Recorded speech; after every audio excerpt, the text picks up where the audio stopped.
Bismillahirrahmanirrahim. Assalamualaikum warahmatullahi wabarakatuh.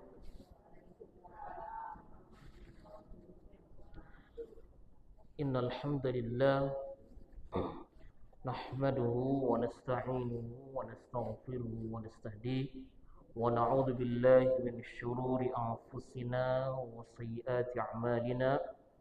May yahdihillahu fala mudilla lahu wa may yudlilhu fala hadiya lahu. أشهد أن لا إله إلا الله وحده لا شريك له وأشهد أن محمدا عبده ورسوله لا نبي بعده اللهم صل على سيدنا محمد وعلى آله وأصحابه ومن تبعهم بإحسان إلى يوم الدين أما بعد قال الله تعالى في كتابه الكريم يرفع الله الذين آمنوا منكم والذين أوتوا العلم درجات. Jemaah ibu-ibu yang dimuliakan Allah Subhanahu wa taala, alhamdulillah kita bersyukur kepada Allah Subhanahu wa taala pada sore hari ini kita dimudahkan untuk hadir di dalam majlis ilmu. Semoga Allah Subhanahu wa taala juga memudahkan langkah kaki kita semua menuju surganya. Amin ya rabbal alamin. Salawat serta salam senantiasa tercurahkan kepada Nabi kita Nabi Muhammad sallallahu alaihi wasallam. Ibu yang Allah Subhanahu wa taala muliakan, kita sedikit keluar dari materi kajian kita yang masalah adab-adab berpakaian, disebabkan pada hari ini juga beberapa kemudian hari ke depannya kita akan melaksanakan Idul Adha. Kita akan merayakan hari besar Islam, yaitu Idul Adha, yang mana di dalamnya banyak sekali amalan-amalan yang besar yang bisa kita lakukan, dan itu tidak bisa kita lakukan kecuali dengan ilmunya. Maka ada beberapa hal yang perlu kita pahami di dalam masalah fikih Idul Adha. Karena waktunya itu kan tidak panjang. Ya kan, hanya 4 hari. 4 hari ini kata Rasulullah ayyamat tasyrik. Waktu-waktu yang dinamakan hari-hari tasyrik. Kapan itu hari tasyrik ini? Itu ada pertama itu Idul Adha, ini yang pertama. Kemudian 3 hari setelahnya. Nah, jadi namanya hari tasyrik Idul Adha. Kemudian 3 hari tasyrik. Kalau saudara-saudara kita yang melaksanakan haji, mereka sudah melaksanakan berbagai aktivitas di sana. Maka kita di sini perlu juga kita memiliki ilmu apa saja yang kita lakukan pada hari 4 itu. Tapi sebelumnya juga ada dinamakan puasa berapa, Bu? Puasa 9 Zulhijjah. Kemudian ibu-ibu yang ingin berkurban, nah mereka ini di dalam fikih yang sudah pernah kita jelaskan, yaitu kategori orang yang dikategorikan mampu. Mampu ini kan sebenarnya kita sudah mampu semuanya di sini. Kadang kita yang menjadikan diri kita tak mampu. Mampu semuanya. Kalau kita membahas 4 mazhab ini, ya semuanya kategorinya mampu. Pertama, dalam mazhab Hanafi misalnya, Hanafi itu kan mengkategorikan mampu itu adalah 200 dirham. Punya harta 200 dirham. Itu berapa itu? 27 juta kan? Dirham ini perak, bukan emas. Kalau emas namanya dinar. Nah, kalau perak itu dirham. 1 dirhamnya berapa gitu. Nah, kalau sudah mencapai 200 hartanya ini 200 dirham, atau kalau setelah saya pelajari itu konversikan sekitar 27 juta. Punya harta 27 juta Ibu? Lebih ya kan? Bukan lagi 27, lebih daripada itu. Maka bukan kalau Hanafi kan, kalau dalam pendapat mazhab Hanafi wajib ya. Wajib yang namanya kurban. Wajib, kalau ditinggalkan ya berdosa, namanya wajib. Nah, kalau dalam mazhab yang lain seperti Maliki, kemudian Syafi'i, Hambali itu menyatakan sunnah muakkadah, sunnah yang sangat-sangat ditekankan. Sebagaimana sholat, ada sholat rawatib, ya, sholat rawatib sunnah muakkadah. Sholat tahajud itu juga sholat witir sunnah muakkadah, sunnah yang di bawah wajib, sunnah muakkadah. Tapi katanya, meskipun mereka ini berbeda pendapat di dalam masalah hukum, semuanya sepakat bahwa meninggalkannya di saat kita ini mampu dihukumi sebagai makruh. Makruh ini maknanya dibenci, itu makruh. Kalau seseorang tidak melaksanakan pada dulu waktu tahun yang lalu, kemudian tahun ini juga tidak dilakukan, dan dia memahami itu hanya sebuah makruh saja, bukan sesuatu yang wajib, kemudian juga hanya sunnah biasa, hanya jatuhnya adalah hukumnya makruh, maka makruh ini juga konsekuensinya berat. Apa konsekuensinya? Yaitu bisa saja harta kita ini keberkahannya dicabut, gitu kan? Kemudian juga jarak kita dengan Allah Subhanahu wa taala tidak baik. Hubungan kita dengan Allah ini tidak baik. Sebab apa? Ini kan perintah yang dilakukan setahun sekali. Wa huwa qadirun 'alaiha, dan mampu.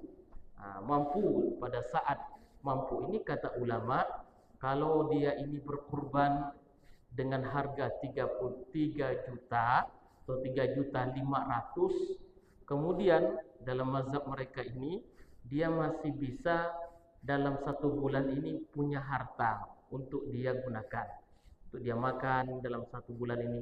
Kemudian bulan ke depan gaji sudah keluar, ini sudah dikategorikan mampu.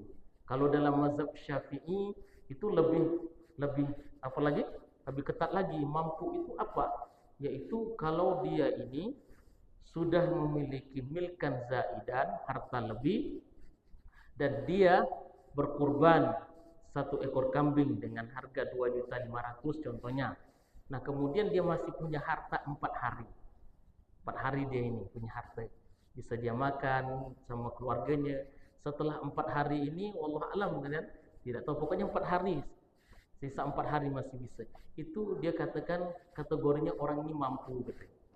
Dalam mazhab kita Syafi'i. Jadi kalau kita simpulkan semuanya ini, tidak ada seorang pun dari kita yang tidak mampu. Semuanya mampu. Cuman kita ini perlu yakin lagi, menanamkan keyakinan di dalam hati kita dengan pahala yang besar, janji-janji Allah Subhanahu wa taala. Jangan sampai kita melewatkan peluang yang besar ini. Bisa saja kita tidak mendapatkan peluang kesempatan yang akan datang.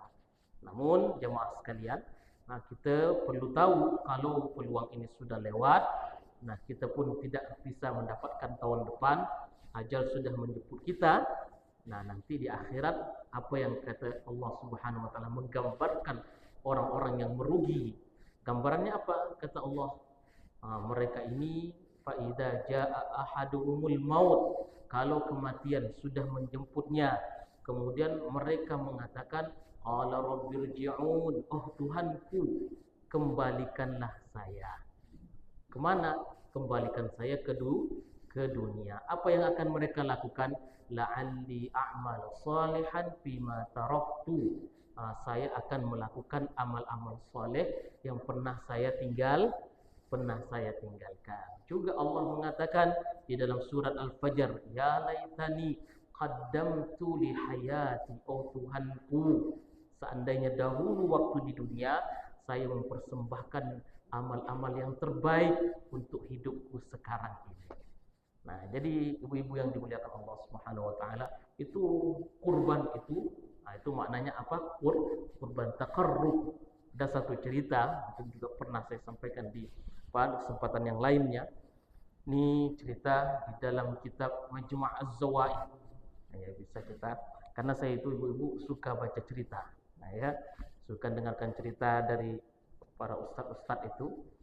Cerita ini penting untuk kita ambil hikmahnya, terutama dari orang-orang salafus saleh, orang-orang yang terbaik di zaman dahulu itu.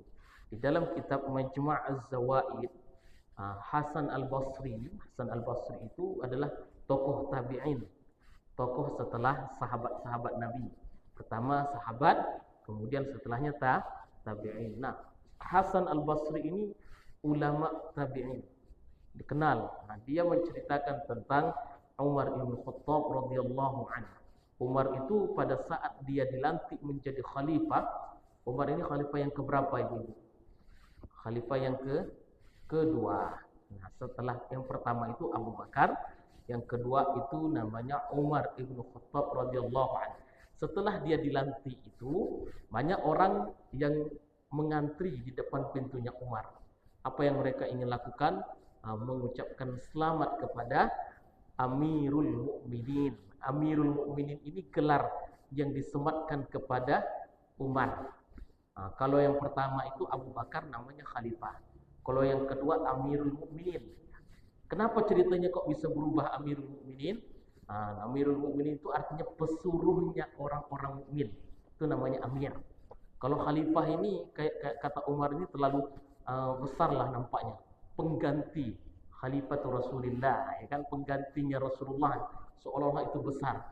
Dia agak kurang nyaman dengan sebutan itu. Ada orang yang mengatakan, wahai Amirul Mukminin. Dia dengar, kayaknya bagus nih nama nih.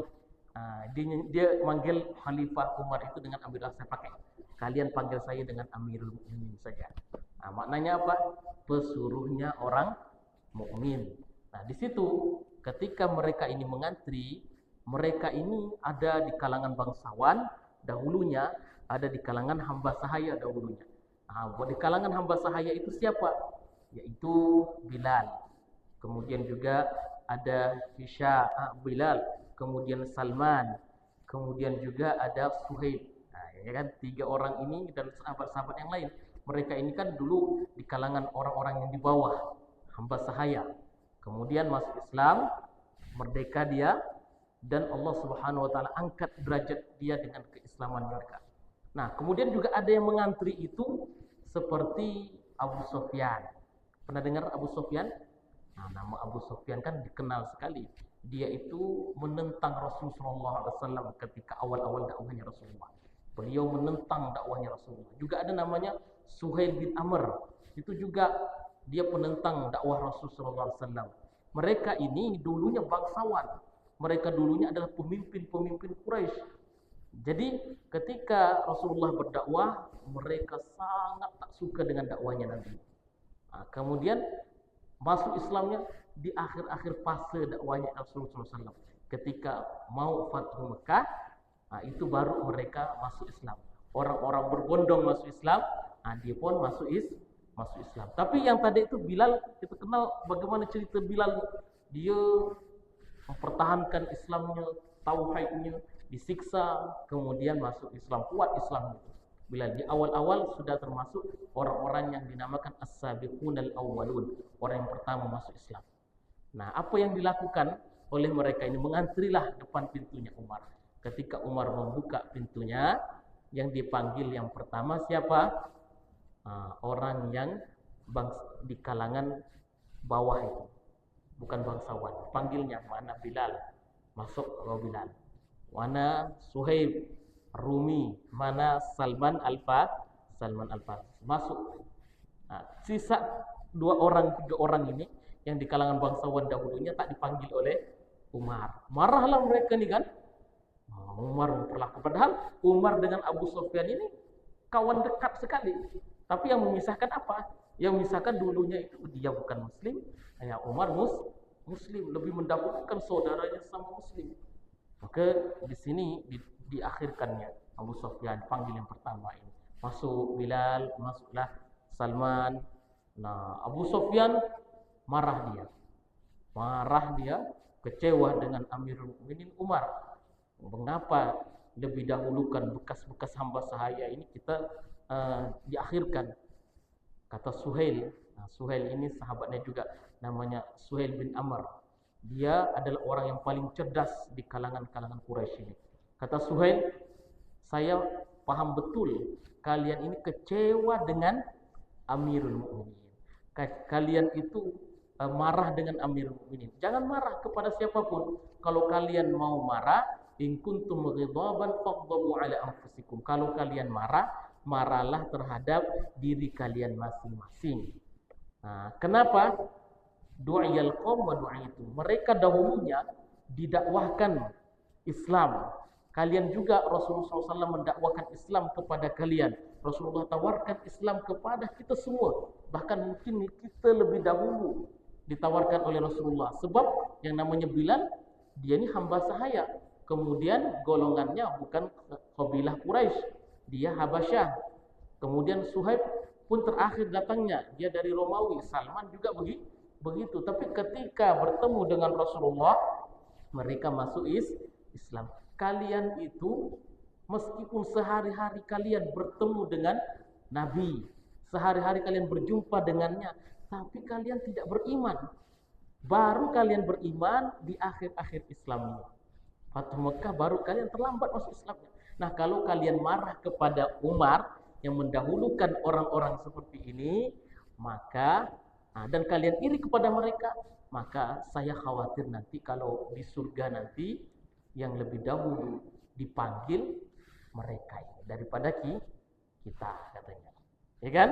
Nah, sebab mereka lebih dahulu menjawab dakwahnya Rasul sallallahu alaihi wasallam. Mereka ini lebih dahulu melakukan kebaikan-kebaikannya, sebagaimana Allah mengatakan fastabiqul khairat. Berlomba-lombalah kalian dalam kebaikan. Maka di situ ulama tadi Hasan Al-Basri mengatakan ma ja'alallahu 'abdan asra'a ilaihi ka'abdin abta'a anhu. Allah Subhanahu wa taala tidak menyamakan orang-orang yang cepat melaksanakan perintah Allah dengan orang yang melewatkan ataupun nanti saja. Ibu ya. Nah, kalau orang cepat ya pahalanya pun cepat. Nah, Allah pun begitu. Allah senantiasa mendekat orang yang mendekatinya. Allah alam bissawab, begitu ya ceritanya. Maksudnya apa? Nah, di hari raya kurban nanti, ibu-ibu kata Imam Syafi'i ini sangat ditekankan sunnah muakkadah bagi mereka yang tadi dia bekerja, suaminya bekerja, kemudian dia berpenghasilan. Kemudian juga yang kedua, istrinya bekerja, kemudian memiliki penghasilan. Dua-duanya ini mendapatkan sunnah ain katanya. Setiap orang memiliki sunnahnya. Nah, dia mesti atau dianjurkan sekali untuk berkorban. Kalau cuma satu saja, suami saja, ya kan? Jadi atau istri saja, maka cukup satu yang mengcover semua keluarganya. Wallahu a'lam bishawab. Jadi apa hukum kurban ini? Hukum tadi saya sebutkan tadi apa? Sunnah muakkadah, sebagaimana kata Ummu Salamah, idza dakhala al-ashru wa arada ahadukum ayyudhi fala yamassa min sya'ri wa bashari syai'un. Kalau dari kalian ini sudah memasuki 10 awal di bulan Zulhijjah, kemudian ada dari kita ingin berkurban ayyudhi fala yamassa min sya'rihi, janganlah dari kita mencabut bulu-bulunya, kemudian basyarihi, rambutnya jangan dia cabut, jangan dia potong, baik itu juga rambut maupun kuku. Kalau kita lihat hadis ini, Rasulullah memberikan pilihan, ya kan? Iza aroda, itu maksudnya jika ada dari kalian pingin.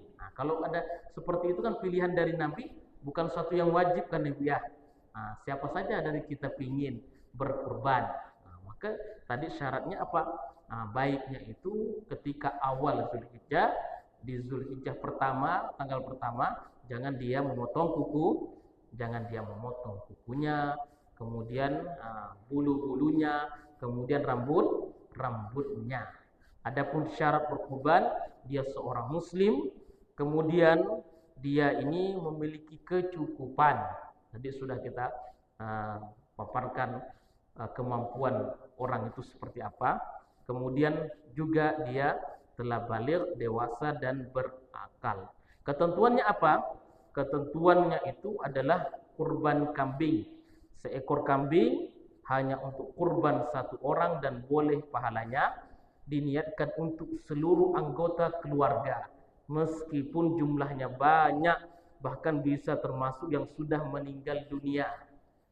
Jadi bukan kita kurban ini misalnya untuk yang meninggal, kemudian pahalanya untuk yang masih hidup, tidak. Tapi misalnya orang tua sudah meninggal kan, kemudian kita kurbankan satu ini untuk siapa? Untuk yang meninggal. Bukan seperti itu, tapi kita ini berkurban, kemudian pahalanya kita juga peruntukkan dan niatkan untuk ibadah yang meninggal. Nah, seperti itu. Sebagaimana Rasulullah SAW, kana ar-rajulu fi ahdi Nabi yudhhi bisyatin anhu wa an ahli baitihi. Nabi di zamannya Rasulullah itu orang-orang berkurban dengan satu ekor kambing untuk satu keluarganya. Pada masa Rasulullah SAW ini menyembelih seekor kambing untuk satu keluarga. Nah, ketentuan kurban sapi dan onta. Kalau sapi itu satu ekor sapi untuk 7 orang, ya. Jadi tak boleh kita ini satu ekor sapi kemudian untuk misalnya tak cukup 7 orang, hanya 6 orang saja. Tapi untuk membeli sapinya tak cukup, butuh 1 orang lagi. 1 orang ini diambil dari mana? Dari kas masjid misalnya. Nah, ibu ya, masjid itu kan ada kumpulkan nih, udah lengkap sisa 1 orang aja, tak mencukupi, maka ada yang berinisiatif, kalau begitu kita ambil ya kas masjid. Untuk apa? Menutupi yang 1 orang ini, tak boleh. Ya, tak boleh. Karena namanya masjid itu duitnya duit umat. Diperuntukkan apa? Bukan untuk kurban, diperuntukkan untuk masjid, bangunan masjid seperti ini, seperti itu, bukan untuk kurban. Jadi seperti itu. Kemudian kalau onta ini 10 orang untuk satu ekor untuk 10 onta. Ya. Kunna ma'a Rasulillah sallallahu alaihi wasallam fi safarin muhdaral udhi fashtarakna fil baqari 7 wa fil ba'iri 10. Seekor sapi dengan 7 orang, adapun onta untuk 10. Satu kurban bisa untuk satu keluarga. Tadi sudah saya sebutkan, yaitu kaifa kanatid duhaya ala ahdi Rasulillah. Ada seorang bertanya kepada Ayyub Al-Ansari, sahabat yang mulia itu, bagaimana sih kurban di zamannya Rasulullah? Kata beliau, kana ar-rajulu yudhi bisyati anhu wa an ahli baiti. Yang mana dahulu di zaman kami itu 1 ekor kambing untuk satu keluarga. Fayakulun, yang mereka lakukan apa? Mereka makan dari kurbannya. Nah, jadi ibu-ibu kalau berkurban, jangan tak dimakan kurbannya. Dimakan juga. Dimakan, kemudian juga setelah itu wayut'imun, dia memberikan makan orang lain. Bisa dia hadiahkan ataupun bisa dia sedekahkan. Pernah juga saya sampaikan itu, kalau kita hadiahkan untuk orang-orang yang bukan muslim, bagaimana Ustaz? Di tengah-tengah kita kan berdampingan dengan orang yang bukan muslim juga. Boleh, misalkan ibu sudah berkurban di Masjid Nurul Amin, ada beberapa bungkus itu, ibu berikan kepada tetangganya. Boleh, itu sebagaimana paparan para ulama itu, kurban itu boleh diberikan. Ada kurban yang sunnah, ada kurban namanya kurban wajib. Kurban sunnah apa? Yaitu kurban di Idul Adha, itu kurban sunnah. Kalau kurban wajib itu ibu-ibu di sini bernazar. Nazar, misalnya saya kalau seperti ini atau anak saya seperti ini, saya bernazar akan berkurban 1 ekor sapi misalnya, ya kan? Maka kurban itu tak boleh diberikan kecuali kepada umat Islam. Itu namanya kurban wajib. Harus kita laksanakan, namanya nazar. Tapi kalau namanya kurban Idul Adha itu sunnah. Itu boleh diberikan kepada bukan yang muslim. Sebagaimana kata Allah Subhanahu wa taala, la yanhaakumullah 'anil ladzina lam yuqatilukum fid din wa lam yukhrijukum 'an dinikum an tabarruhum wa tuqsitu ilaihim. Tak ada bagi kita ini masalah berbuat baik kepada orang yang bukan muslim, yang tidak mengeluarkan dari negeri kita, dari rumah kita, tidak memerangi kita, untuk berbuat baik dan berlaku adil kepada mereka. Tak ada masalah. Jadi begitu ya. Ibu, kemudian yang harus kita lakukan adalah memilih hewan terbaik untuk kita kurbankan. Nah, jangan yang jelek-jelek gitu ya. Nah, jangan yang tidak bagus. Misalnya kita berkurban dengan mata yang picek gitu kan. Nah, buta mata kambing gitu kan, atau patah kakinya, pincang kakinya. Jangan dipilih seperti itu. Kalau misalnya kita nih uang kita tidak cukup untuk membeli yang mahal, beli yang agak murah tapi tidak cacat. Kan harga sekarang kan naik tuh 3.500.000. Nah, yang paling besar itu kayaknya 3.500.000 lah. Kalau di sini 3 juta berapa? 3.2 juta ya. Nah, ada yang 3 juta, ada yang 2 juta, masih 2.500.000 masih ada gitu. Nah, kalau ibu mau cari sendiri kan bisa cari yang 2 juta pun ada gitu kan. Nah, di bawah itu mungkin bisa dicarikan gitu. Tapi syaratnya tadi kata Rasul Shallallahu Alaihi Wasallam, Rasulullah itu kalau berkurban, nah ini kita tengok Rasulullah kan hidupnya itu sederhana sekali Bu ya. Kamarnya kalau kita tengok itu di foto-foto kan, kamarnya hanya ada bejana. Kemudian itu rumahnya itu 3x3 gitu. Ada bejana, kemudian ada keranjang sedikit. Kemudian di situ dipisahkan antara kamar dengan ruang tamu lah seperti itu. Itu sangat sempit sekali. Jadi Rasulullah kalau tidur, kalau dia sholat gitu, ada Aisyah yang sedang tidur, maka seringkali Rasulullah itu menyingkirkan kakinya Rasulullah atau tubuhnya Aisyah, atau bahkan dicubit sedikit gitu kan, supaya bergeser Aisyah. Jadi ketika sholat itu ya tersentuh dengan istrinya. Maknanya apa? Sempit ruangannya. Kalau kita lihat seperti ini kan, ya kalau bagi kita miskin lah, ya kan? Tuh, kurban sulit lah berkurban. Tapi ternyata di sini Rasulullah SAW kana yudhi bi kabshain amlahin aqranain. Ya, jadi Nabi SAW itu berkurban dengan 2 kibas domba yang besar. 2. Nah, kalau kita cuma 1 aja, ya kan? Hanya harga 3 juta. Kalau Rasulullah 2 domba yang besar, yang bertanduk. Tanduknya ya tanduk yang besar gitu. Nah, ini yang dilakukan Rasulullah SAW setiap beliau kurban, yaitu yudhi bi kabshaini amlahaini aqranain wa yusammi wa yukabbir, dan beliau potong sendiri kurbannya. Nah, ibu-ibu, Ustaz, boleh enggak perempuan yang memotong kurban? Boleh, enggak apa-apa.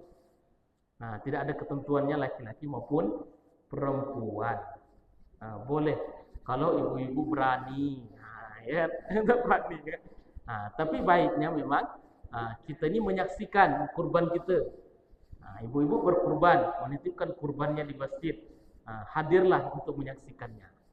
Hadir menyaksikannya. Kalaupun tidak memotongnya tapi hadir. Di sini Rasulullah beliau ucapkan bismillah, kemudian bertakbir bismillah, Allahu akbar, wa yad'u rijlahu ala safahihima. Beliau gunakan meletakkan kakinya di pelipis kambing tersebut. Dzabahahuma biyadihi. Beliau memotong kurbannya sendiri. Nah, itu juga Rasulullah SAW berkurban, kata Aisyah itu amara bi kabshin aqran. Nabi pernah memerintahkan agar diambilkan kibas domba jantan yang bertanduk aqran. Nah, kalau ibu-ibu berkurban nanti memilih kambing, baiknya kambingnya itu ada tanduk. Memang sudah ada tanduknya memang. Yata'u fi sawadin. Kalau di sini dipilih Rasulullah itu pertama bertanduk, kemudian kuku dan perutnya itu hitam. Ada hitam di sininya. Perutnya, kuku dan perutnya itu bulunya hitam. Sekeliling matanya juga hitam. Di situ kemudian lalu kibas tersebut dibawa di hadapan beliau untuk dijadikan kurban. Jadi di sini ciri hewan yang terbaik untuk dikurbankan adalah pertama gemuk. Maka kita biasanya kenapa kurang memilih kambing? Karena kambing dagingnya sedikit, ya. Ustaz, mana yang lebih afdal, kambingkah atau sapi? Kalau kita lihat di sini memang Rasulullah untuk beliau berkurban, riwayatnya itu beliau tidak ada berkurban dengan sapi. Beliau berkurban dengan kambing ataupun domba. Ya. Tapi yang beliau pilih adalah domba yang gemuk-gemuk, ya kan? Bukan domba yang biasa kita nih yang kecil-kecil di sini. Kambing kacang itu kan kecil-kecil ya. Nah, kalau beliau kibas yang gemuk, bertanduk, yang besar. Nah, kalau kita di sini kan, maka kalau kita lihat di situ maslahatnya yang paling besar sekarang ini, kita tengok kambing di sekitar kita kan agak kurus-kurus tuh. Maka yang mungkin lebih afdalnya, baiknya itu adalah kita menyembelih sapi. Karena apa? Yang kita inginkan di situ adalah dagingnya. Juga tak keluarkan dari sunnah. Karena ada keterangan dari Nabi juga, keterangan di mana ketika safar mereka menyembelih sapi dan onta. Jadi sapi boleh, karena kalau sapi yang memang dagingnya tadi banyak, kalau dibagikan pun dengan merata gitu ya. Kalau saya itu di kampung itu dulu, sekarang alhamdulillah ada 4 sapi di tempat saya itu, di Sungai Pandan. Dulu hanya 1 sapi, kemarin tak salah 1 sapi. Itu kalau dibagikan dari hulu sampai hilir itu rata. Rata semuanya sedikit-sedikit dapatnya. 1 sapi untuk seluruh kampung ini. Ini kan tidak nyaman Bu, kalau potong kuku semuanya. Bukan panitia aja, semuanya kumpul di situ. Jadi kalau yang didapatkan orang-orang itu, bahkan yang berkurban aja cuma dapat begini. Yang berkurban, itu yang berkurban sedikit dapatnya. Nah, 1 sapi ujung-ujung semuanya ya merasakanlah, ya kan? Merasakan daging sapi. Tapi alhamdulillah sekarang ada 4 sapi, jadi agak banyak lah, ya kan? Agak banyak lah. Begitu. Karena kalau kambing, bagaimana kalau kambing itu? Maka dia sapi agak banyak sedikit, meskipun ya tadi berkeraskan ya adalah dapat tulang-tulangnya, ya kan? Nah, begitu ibu-ibu ya. Warnanya putih. Kemudian warna putih lebih mayoritas. Mayoritas memang putih itu. Kemudian ada sedikit warna hitam di dadanya, kemudian di matanya, di wajahnya. Kemudian berharga. Kemudian bertanduk, jantan, berkuku dan berperut hitam, sekeliling matanya hitam. Nah, ini kemudian adapun cacat hewan kurban yang membuat tidak sah. Seperti apa? Di sini Rasulullah pernah berdiri di tengah-tengah kami berkata, ada 4 cacat yang tidak dibolehkan pada hewan kurban. Yang pertama buta, sebelah dan jelas sekali kebutaannya. Buta, benar-benar buta, sebelah, apalagi buat. Kalau hanya sekedar sakit mata, itu boleh. Tapi kalau benar-benar buta, al-bayyinu, kata Nabi, la yajuzu fi dhahaya al-awra al-bayyinu auruha, yang jelas-jelas kebutaannya. Kemudian al-maridatul bayyin maraduha, benar-benar nampak sakit, jelas sakitnya. Wal arja'ul bayyin dhal'uha, yang kemudian di sini adalah pincang dan tampak jelas pincangnya. Kemudian di sini wal kasiratul lati la tunqi, kurus sampai-sampai tidak punya sumsum tulang.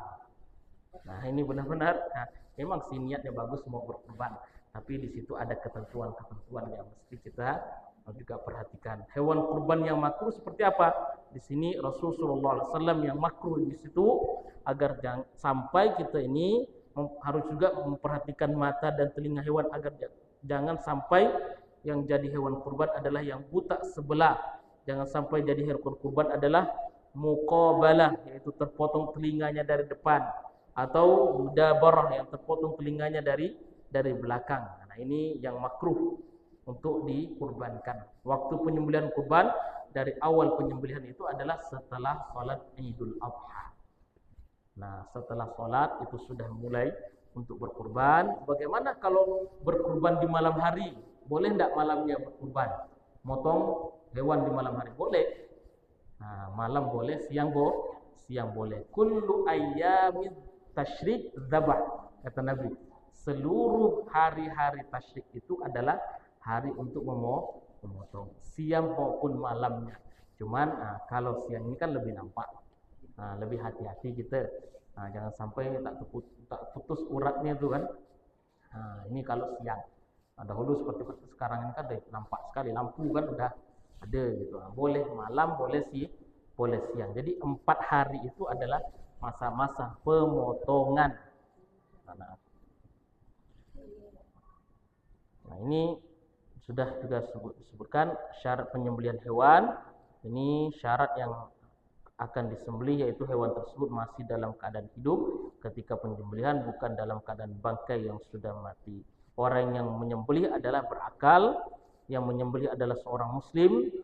Nah, ini tidak ada ketentuannya laki-laki maupun perempuan boleh. Nah, bukan hanya laki-laki saja. Nah, sekian yang saya bisa sampaikan ya Bu ya terkait masalah fikih kurban. Namun kalau menyembelih juga mau menyembelih apapun gitu, bukan hanya sapi, bukan hanya kambing, ayam pun kalau menyembelihnya itu harus dengan pisau yang tajam. Nah, jangan sampai kita bawa kambing gitu, karena kemudian kita potong di sekitarnya ini ada hewan-hewan kurban yang lain menyaksikannya. Nah, ya Bu ya. Nah, itu bisa juga dia kita dengan hewan itu juga stres kan. Stres. Jadi jauh-jauh kita jangan menampakkan kawannya itu sedang disembelih. Jadi Islam itu sudah menentukan pada saat seseorang menyembelih saja itu kata Rasulullah wa idza innallaha katabal ihsan ala kulli syai. Kata Nabi, Allah itu menyuruh kita, mewajibkan bagi kita untuk berlaku baik dalam segala hal. Wa idza qataltum fa ahsinul qatlah, kata Nabi. Kalau membunuh pun dalam peperangan, bunuh dengan cara yang baik. Tak boleh membunuhnya itu dengan cara dicincang-cincang, dibakar. Nah, itu tak boleh.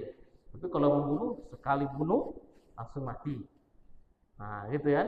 Tebas langsung mati. Setelah tebas habis itu dicincang-cincang, dimutilasi, tak boleh dalam peperangan. Itu dalam peperangan bagus kan. Fa ahsinul qitlah, kalau membunuh pun begitu.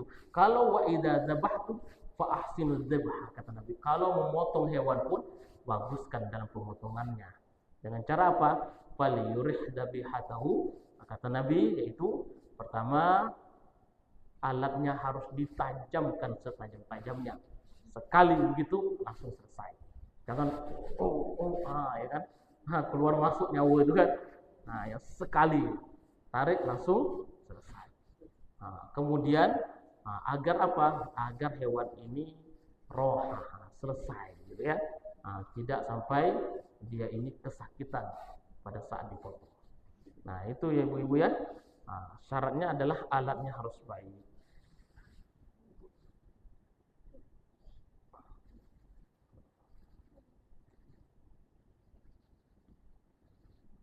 Itu yang bisa saya sampaikan. Ada pertanyaan ibu-ibu terkait dengan masalah kurban? Wallahu a'lam bishawab.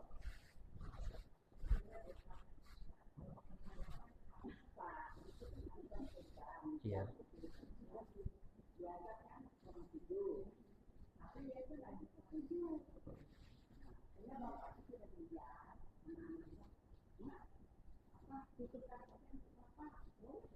Boleh, tidak masalah.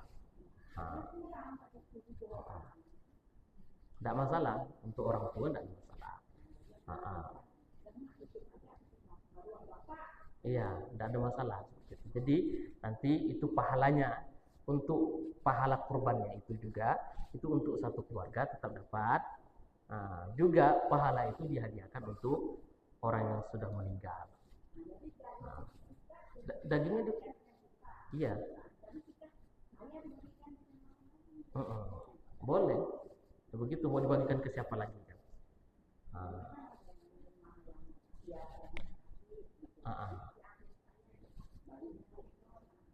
Ya jadi misalkan tadi hewan kurbannya itu ibu ambil, dibagikan kepada ayah. Boleh. Untuk yang meninggal boleh. Cuman tadi kan ada ketentuan apa namanya yang lebih baik dilakukan. Itu kan sudah tidak ada jalan lagi misalnya kan. Untuk keluarga yang sudah meninggal. Tapi kalau misalnya dalam satu rumah tidak ada yang berkurban, terus kurbannya itu kita untuk orang yang meninggal misalnya, kita ini kurban kita udah semua nih setiap tahun. suami udah, misalnya udah, kemudian istri pun udah gitu kan.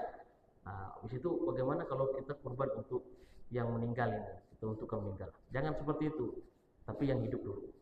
Meskipun berkali-kali dia berkurban. Sebab kurban ini bukan sekali dalam seumur hidup, tapi setiap tahun. Jangan mengatakan saya udah kurban dari kemarin. Ada. Nah, ya kan? Hmm. Hmm. Ya, tidak ada masalah. Hmm.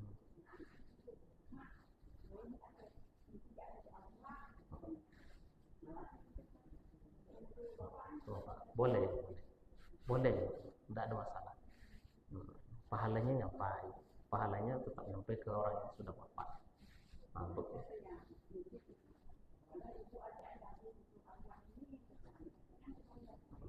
Nah, iya, nah, tidak apa-apa, tidak ada masalah. Nah, ibu ambil untuk makan pun boleh. Nah, boleh makan, boleh. Itu memang harus dimakan buat keluarganya kan. Nah, dia makan, ya kulun kata Nabi apa tadi? Dia makan. Enggak apa-apa.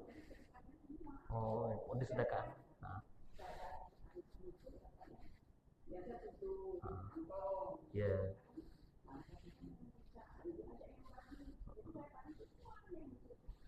Hmm. Hmm. Jadi ketentuannya itu pertama boleh kita makan kalau ibu mau makannya. Kemudian yang kedua disedekahkan. Kemudian yang ketiga dia hadiahkan. Nah, kalau dimakan tak mau dimakan pun tak ada masalah. Nah, kecuali memang untuk kurban kita. Nah, kalau kurban kita baiknya memang kita makan karena kurban kita. Korban orang lain itu kan korban orang lain. Mau ibu makan pun boleh, karena ibu termasuk juga yang penerimanya, keluarganya. Makan. Kalau tak mau, boleh disedekahkan ke orang lain, kemudian boleh juga dihadiahkan. Ya.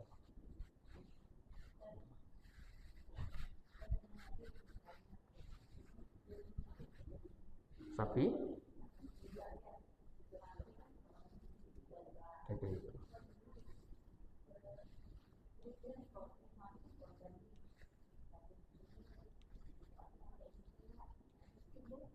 Boleh, boleh. Dibagi. Nah, kalau tak cukup suaminya nih, masing-masing. Boleh. Boleh kalau begitu, boleh.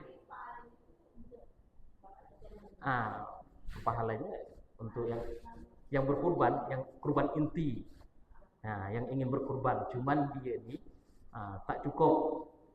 Misalnya tadi itu di apa di ketentuan sapi itu 7 orang. Nah, kurang 1 orang. Tapi dia mau berkurban tuh. Nah, 2 jutanya duitnya. Ada orang yang ada orang bilang, ya udah katanya, saya ngasih kos 1.300.000. Nah, jadi pahalanya tetap tadi kurbannya itu berlaku kepada orang yang tadi itu yang berkurban intinya. Adapun yang tadi orang yang ini hukumnya sedekah. Suami istri suami istri. Suami istri itu dilimpahkan ke suaminya. Limpahkan ke suaminya karena suami itu kepala rumah tangga di situ, kepala keluarga. Jangan sampai suaminya mau berkorban tak cukup, terus nggak tahu, betul kan?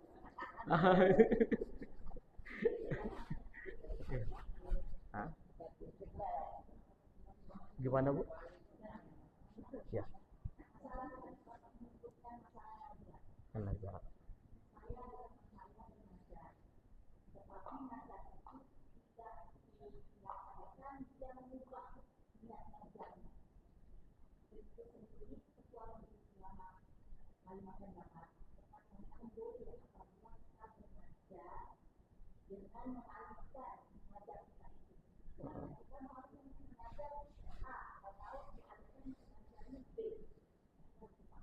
Jadi nazarnya itikaf misalnya. Mm-mm.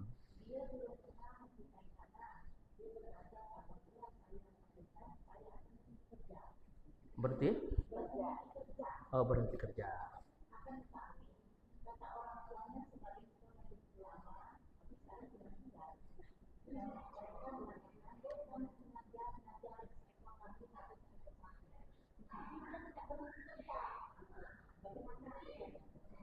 Jadi pada prinsipnya nazar itu man nazara ayyuti Allah falyuti'hu kata Nabi. Barang siapa yang bernazar untuk taat kepada Allah, maka dia lakukan untuk taat kepada Allah. Nah, kalau dalam bekerja ini ya, ini kan sesuatu yang halal. Yaitu taat kepada Allah Subhanahu wa taala. Maka mesti dia melaksanakan nazar tersebut. Kecuali namanya bekerja itu ada unsur kemaksiatan, maka dia ini nazar ini tidak dilakukan sama dia. Kalau tadi kerja itu misalkan bekerja itu hukumnya haram bekerja itu misalnya, maka jangan lakukan itu nazar. Tapi kalau itu adalah bekerja itu adalah mubah, sesuatu yang mubah, maka lakukan. Kalau dia tidak mampu misalkan ingin mengubahnya, yaitu bukan dengan cara memindahkan dengan sapi atau apa yang lain, tapi dia kemarin apa ibu-ibu, yaitu dia berpuasa, berpuasa 3 hari. Nazarnya, membatalkan nazarnya itu 3 hari dia berpuasa, bukan dengan cara dia dengan mengalihkan kepada yang lain, dengan menyembelih sapi ya, tidak. Ya, seperti itu. Kemarin pernah kita bahas di sini masalah nazar. Ini dalam bab fikih wanita itu ada, bisa di murojaah lagi kan, ada di situ.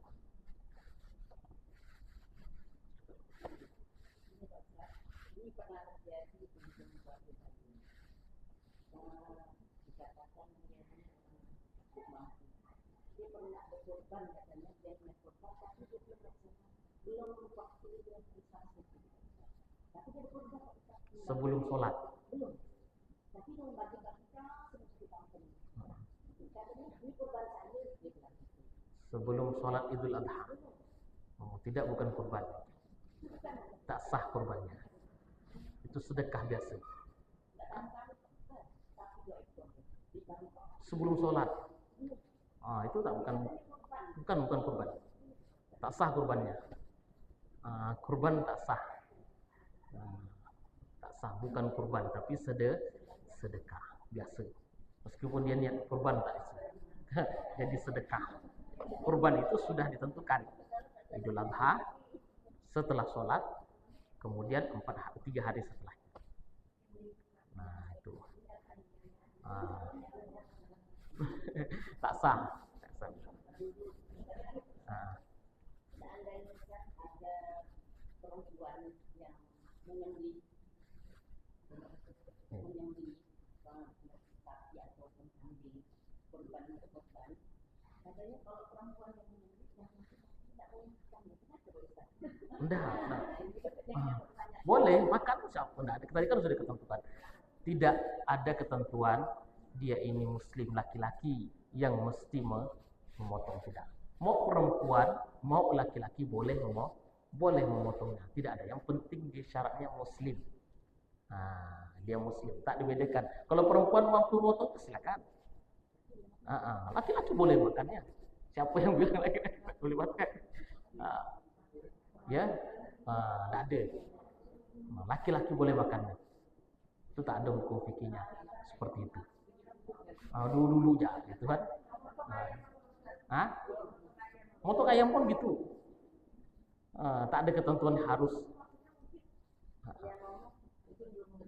Iya.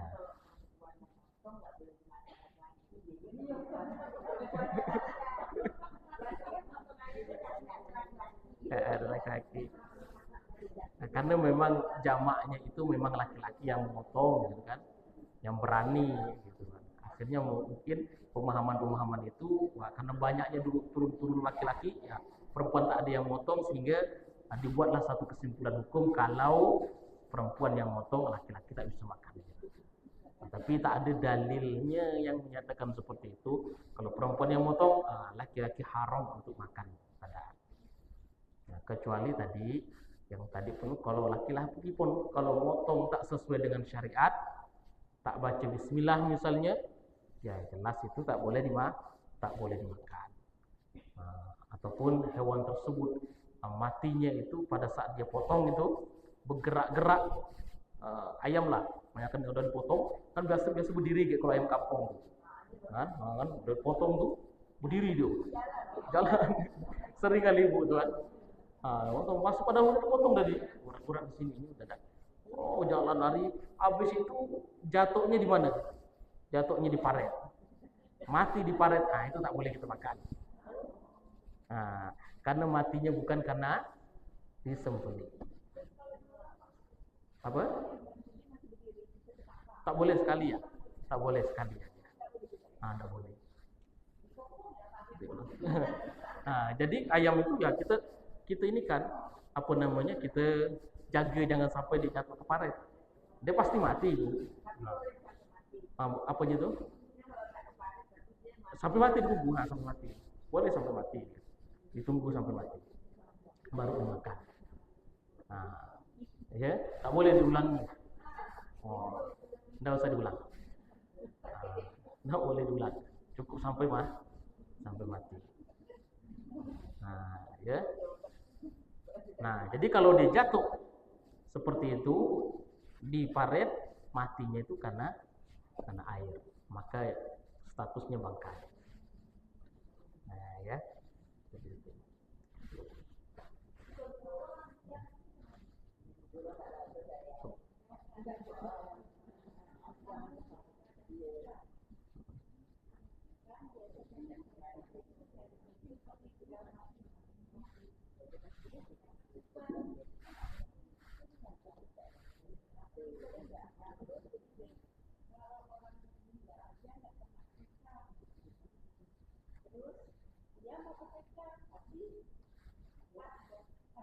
Sudah meninggal.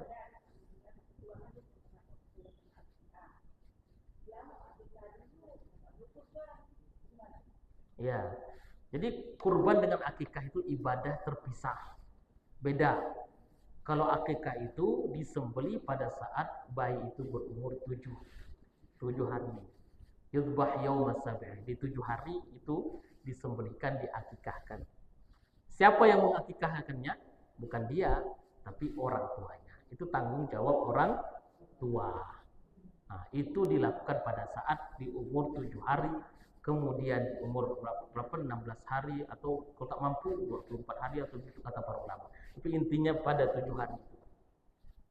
Itu yang melakukannya, yang menjadi sunnahnya itu adalah kedua orang tuanya. Itu nanti lagi. Gitu kan? Jadi yang masalah kedua itu bagaimana kalau dia sudah besar ingin mengakikahkannya? Sebagian dari para ulama mengatakan tidak perlu mengakikahkan dirinya. Sebagaimana dahulu para sahabat, mereka ini sudah masuk Islam, tidak ada yang mengakikahkan untuk dirinya. Tapi kalau ada yang ingin melakukannya karena istilahnya bantu orang tua lah, tanggung jawab orang tua itu boleh, kata para ulama. Boleh itu. Kemudian bagaimana kalau dia ini belum berakikah? Selanjutnya dia ingin berkurban, mana yang lebih dahulukan? Ya berkurban, jangan akikah, karena kurban itu waktunya cuma 4 hari. Kalau yang namanya akikah itu ya kapan pun boleh. Jangan pada waktu itu kan namanya meletakkan sesuatu bukan pada tempatnya. Masa pada waktu tiba-tiba bawa akikah? Dulu kemana gitu kan? Ya udah, kalau kurban ya kurban saja. Ibadahnya terpisah. Yang kurban 4 hari ya kurban. Kemudian setelahnya itu kapan dia mampunya, ya dilakukan akikah untuk dirinya pribadi. Begitu ya Bu ya.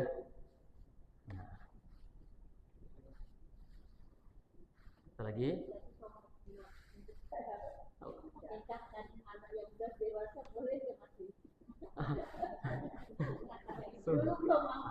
Ya boleh ya sebenarnya, boleh kalau itu.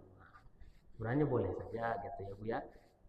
Karena memang itu tanggung jawab orang tua, merasa kan, wah ini tanggung jawab saya. Karena apa kata Nabi? Kullu gulamin murtahanun bi aqiqatihi. Setiap anak itu tergadaikan dengan akikahnya. Jawaban tergadaikan itu apa? Perlu ditebus gitu kan? Ditebus. Maksudnya apa? Nanti ada penjabaran para ulama. Nah, jadi bagaimana kita untuk membebaskan anak tersebut? Ya dengan cara kita mengakikahkannya orang tua. Ya. Maka sunnahnya pun sunnah. Enggak, sapi enggak. Kambing.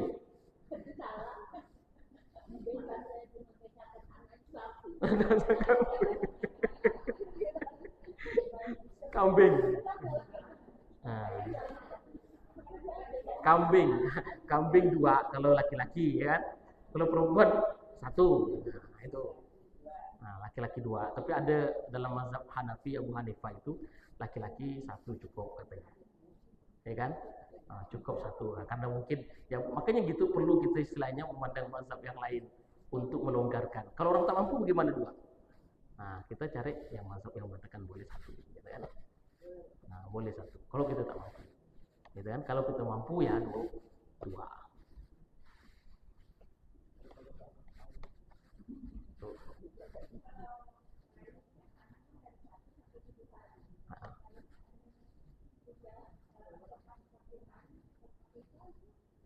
Memang ada ulama tuh kalau Nabi menyuruh 7. Kemudian ulama ada yang mengatakan ya ada 16 hari, di hari ke-16-nya tidak salah itu, di hari 14 atau 16, kemudian di hari ke-20 berapa gitu ya, 21 ya. Nah kalau tak mampu lagi bagaimana? Terserah dia kapanpun.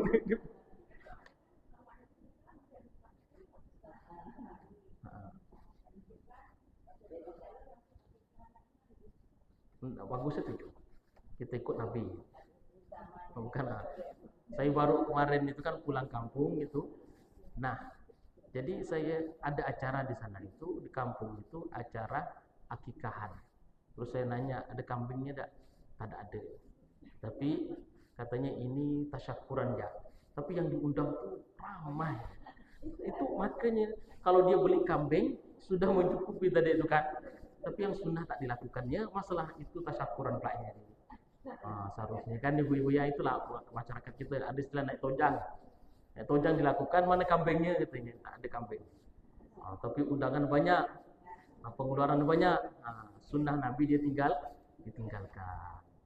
Sunnah Nabi itu akikah itu yang paling penting.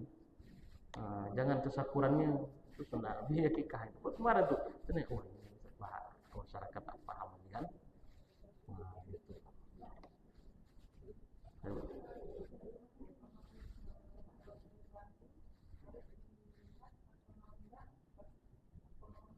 Baiknya dilihat. Kalau ibu berkurban misalnya kan, udah nyetorkan 3,5 juta gitu, kemudian ada sapi dibelikan, ibu hadir bagusnya gitu. Hadir menyaksikan pemotongan. Hadir ya? Hadir. Kalaupun tidak hadir, tidak ada masalah, tidak ada apa-apa. Hadir. Tapi bagusnya gitu hadir menyaksikan. Dan lagi ibu-ibu, baiklah.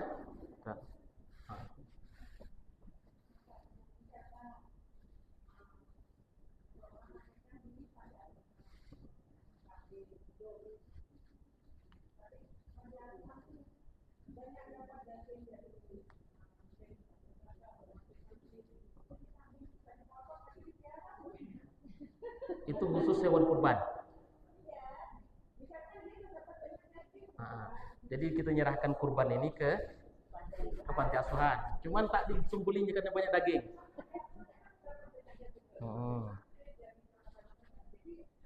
Dipiara. Tak boleh.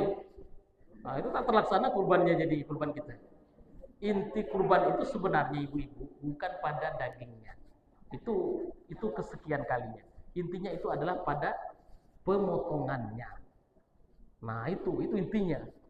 Bukan pada dagingnya. Daging itu bahkan kata kalau mau dibuang pun tidak ada masalah. Katanya kan, mau dibuang, mau diapakan pun terserah. Tapi intinya adalah menumpahkan darah hewan kurban. Nah, itu pahalanya itu kata Rasulullah setiap tetesannya itu sebelum nyampe ke tanah itu kan mencerat cepat. Itu akan menjadi pahala. Tapi kalau dia biar kan kurban. Maka itulah perlu hati-hati kita nih ngasih kurban kita kan. Ataupun akikah. Bagusnya tadi itu sembelih sendiri. Nah, kita sembelih sendiri baru kita kasih ya.